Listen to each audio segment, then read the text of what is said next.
mis queridos amigos, espero de todo corazón que se encuentren muy bien, al igual que yo, por tanto apoyo que estoy notando por parte de todos ustedes. Antes de empezar con el video de hoy, quería anunciar algo importante que les será de mucha ayuda en un futuro. En primer lugar, gracias a que estoy estudiando una tecnología en programación de software, estoy dedicando parte del tiempo libre que me queda después de los trabajos, a crear la página oficial del canal, para que todos ustedes puedan enterarse de noticias fascinantes a tan solo unos pocos clips y nada de publicidad. La he programado a gusto de todos, espero que les agrade la idea de cómo está quedando por ahora, fácil de usar, y que fuera rápido acceder a la información. Espero que todo salga bien a partir de ahora, y les avisaré cuando la publique.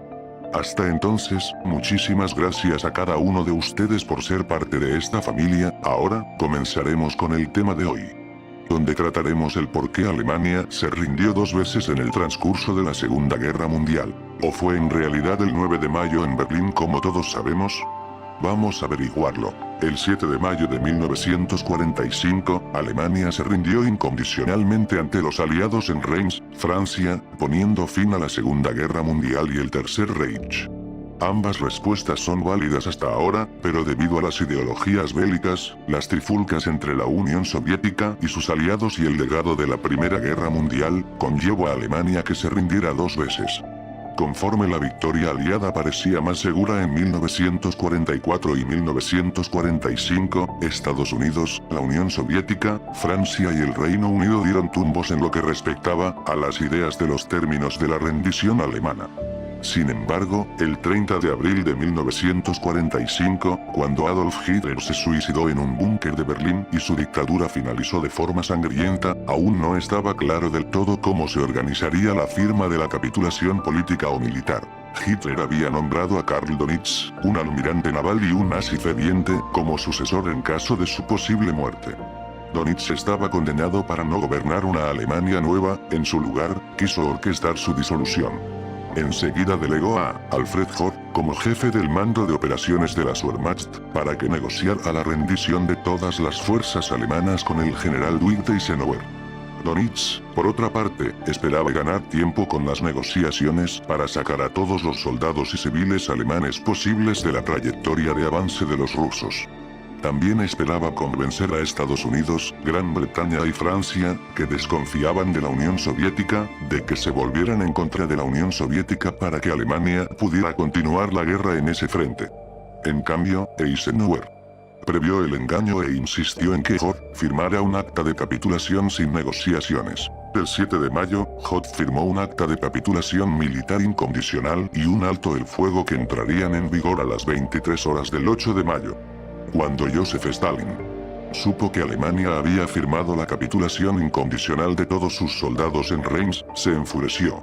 Según él, como la Unión Soviética había sacrificado más soldados y civiles durante la guerra, su comandante militar más importante debería aceptar la rendición de Alemania, no el oficial soviético que había sido testigo de la firma en Reims.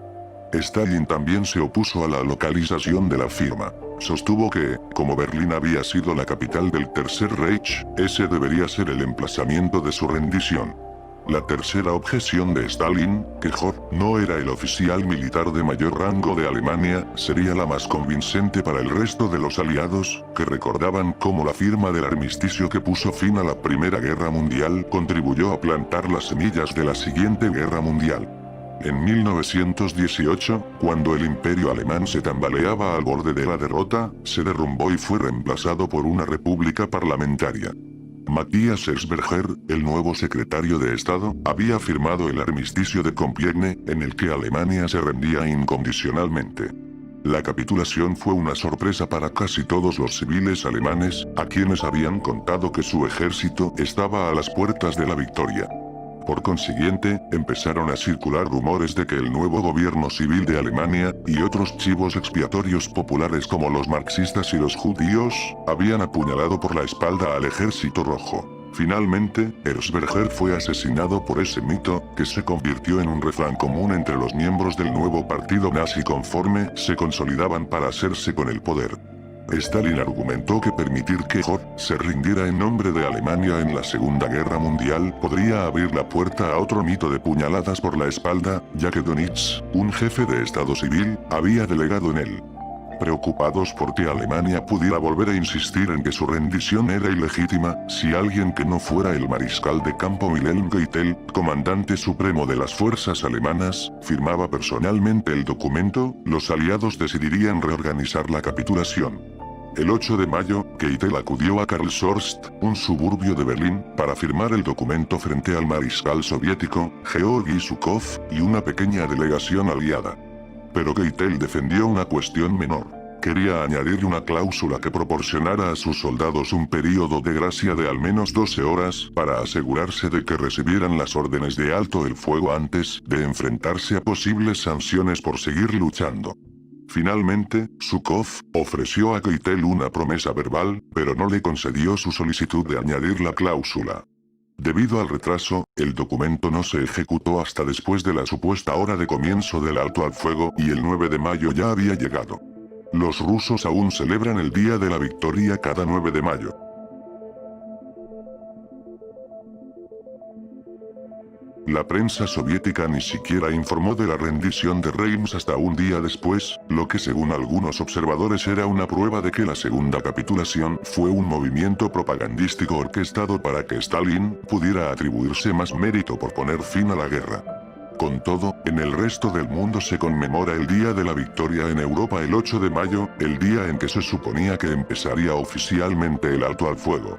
Como siempre, me ayudaría mucho saber que cuento con tu mano misteriosa, para ver que en realidad te pareció útil la información, y si es de tu agrado, te invito a ser parte de esta familia pulsando el botón suscribirse. Espero podamos vernos en una próxima historia, y recuerda, si no conoces tu pasado, no te conoces a ti mismo.